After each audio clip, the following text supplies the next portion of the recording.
So over here you can see that I have this page right here opened up in Microsoft Edge browser, and let's say what I want to do is I want to cast this particular page in another screen by using Chromecast.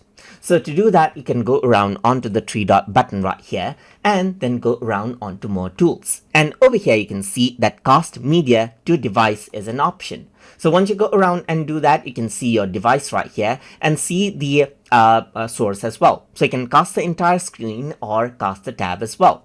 Let me just select cast the tab and then click on this. And what happens is that the tab will be casted out. So now whatever you do right here will be casted out onto the device that is connected with. So you can also go around and choose from cast tab to cast screen as well. So it actually goes around and casts the entire screen as well. So that is what you can do. You can stop it. You can cast screen right here and select this out and cast the entire screen over here just like this as well. And the entire screen will be casted out.